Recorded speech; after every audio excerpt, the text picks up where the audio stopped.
Omugole omukyala afudde wabula ennaku ntono nnyo okutuuka ku mukolo gwe. Yali yagaana okubuulira abafamire ye nti alina omukolo ne bbaawe nga yasirika nga kyama bagutegekera mu kyama. Era teyatuuza miitingi yonna nti bamusondere, nedda. Buli kimu babadde bakyekolerako ne bbaawe. Naye bwe yagambye ku bafamire ye nti alina omukolo gwali mu kutegeka ne bbaawe ogw'embaga gugenda kubaawo ennaku z'omwezi bwe ziti, yafudde omukolo gwe gunaatera ottuuka. Yafudde embaga ye enaatera ottuuka. N'agwa ku akisidenti, n'amenyekamenyeka amagulu yenna era n'afiirawo. Mwege bannange okuba n'ebyama. Abantu abasinga mu famire tebatwagala. Katono omukyala gw'olaba mu katambi ye yabadde omutegesi ku mukolo guno era yatunyumiza sitoori eno. Omukolo guno gubadde gumanyikiddwako abantu basatu. Okubadde maama, taata ne ssenga ow'ensonga nga be bamanyi ku mukolo guno. Buli kimu kibadde kiwedde. Ebyokusasula byonna biwedde, abategesi bawedde okusasula, baabawaako dda ssente, abafumbi, gawuni, buli kimu nga kiwedde, nga balinze bulinzi nnaku za mwezi, nnaku ntono nnyo bakole omukolo guno. Omugole omukyala we yafiiridde, naye ng'asoose eggamba bafamire ye. Yali yagaana obbagamba, ate n'okubagamba omwami we yamulemerako. Omwami n'amugamba abagambeko, kugamba babe nga bakimanyi. Tetwagala kuteeka bintu bino balowooze nti twabakweka omukolo. Bagambeko babe nga bakimanyi. Olwabagambye kwe kwabadde okufa kwe. Ne mu kuziika kwe omugole omukyala abafamire ye babadde bali mu kuseka. Nga omugole bamuziika naye ng'abafamire bali mu kuseka nga baseka. Kankutuuseeko omukyala ono eyabadde omutegesi ng'anyumya engeri omugole gye yafuddemu ng'anaatera ottuuka ku mukolo gwe. Mwege okuba n'ebyama ate mwegendereza abantu. Si buli omu nti akwagaliza kabe nga muganda wo oba nga wa famire yo. Vidiyo yiiyo. Wuliriza sitoole yiino ey'omwana ow'obuwala bulijjo abadde n'omulenzi we nga bategeka embaga, naye ng'ab'ewaka yagaana okubabuulira ng'ayagala kubabuulira nga wasigaddeyo akaseera katono, naye eky'omukisa omubi olwababuulidde nti alina embaga gy'ali mu kuteekateeka nga wabulayo nnaku bunaku omukazi yafudde. Kati remember fetugenda okukola nga sente ziweddeyo enkeera ng'enkya gwe mukolo sente zigwayo leero. So I was checking in kumanya decoration waabwe colors ki uniform tuyingiremu ko bwe bityo. Munnange omwami yakwata essimu n'angamba munnange tuli bulungi netwale tusaba tukuwe sente ezo ku Lwokuna kubanga Olwokutaano tujja beera busy then Saturday mujje mukole. Leero tulinayo meeting ey'aba service providers mbadde nsaba mujje era okubidde mukadde katuufu.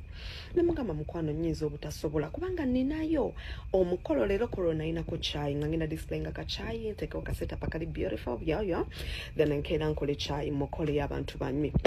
Munnange nga mugamba okay naye sigenda sobola kubaawo naye byonna bye bateesa muŋŋambeko nja kuba mmanye mbukale.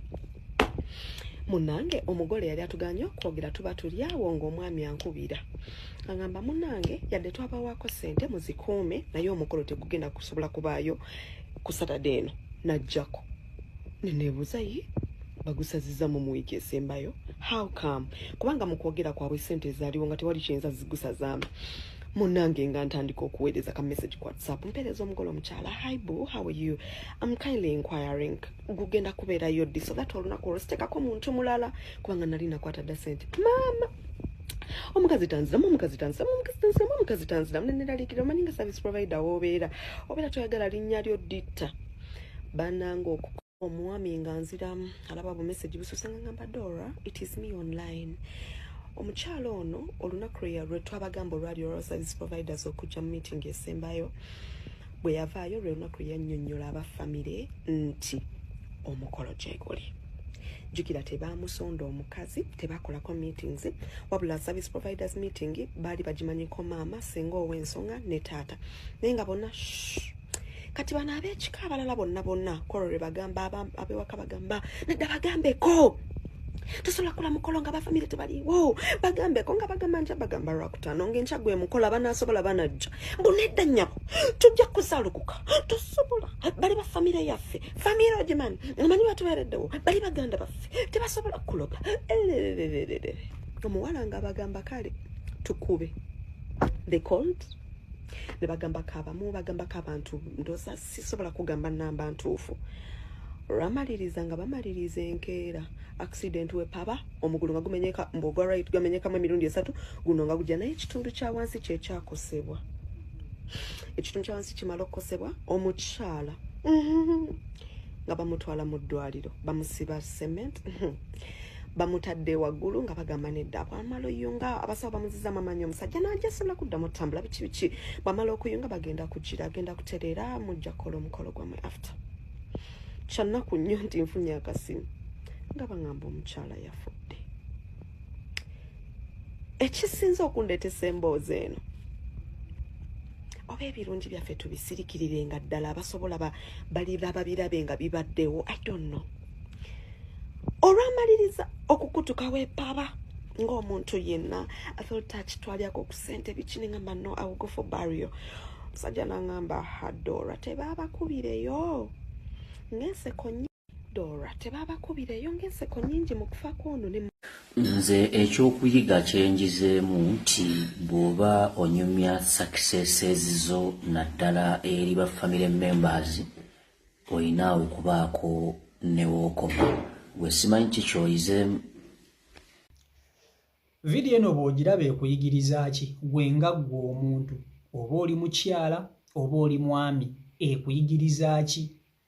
Mubadde mukimanyi nti abagole abakazi be basinga okufiira mu mikolo? Abagole abakyala be basinga okufiira mu mikolo nga ginaatera okutuuka?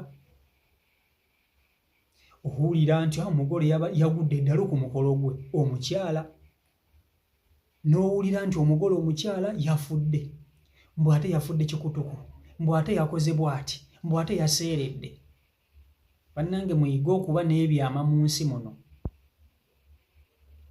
Naye bannange nze mbuuza ensi eno tunaagibeeramu tutya ng'ab'eŋŋanda zaffe basinga okutuwulirako ennugu nga tulina kye tufunye? Omwana wa munno muganda wo oba kazini wo n'afuna omusajja n'amukolera omukolo n'omuwulirako ebbuba. Lwaki muyina emitima emibi abafamire abasinga obungi? Temwagaliza bannammwe essanyu.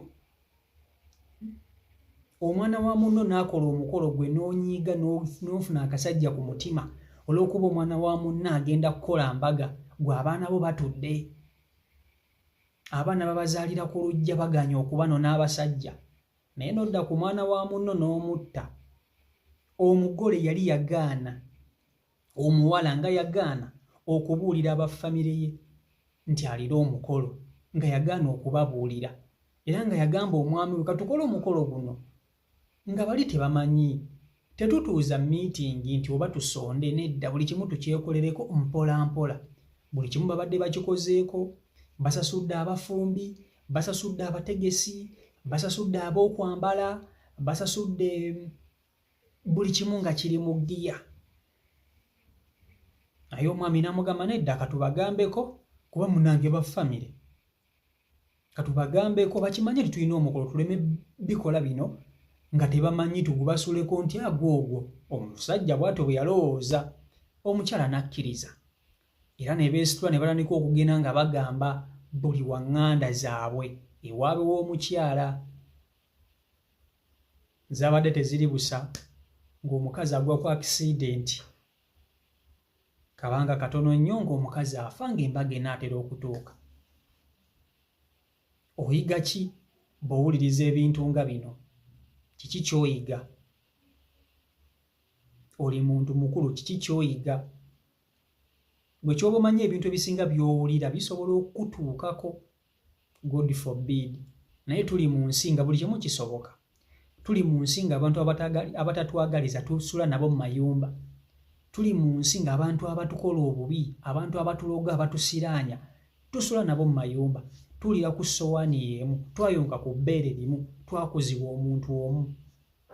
So ye ensi mwe tubeerera mwe tuwangaalira.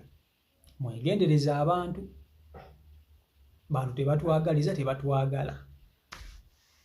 CEO Michael Uganda YouTube channel kwoli mwebale kuba nti ate mugoberera, mbagala nnyo. Peace and love.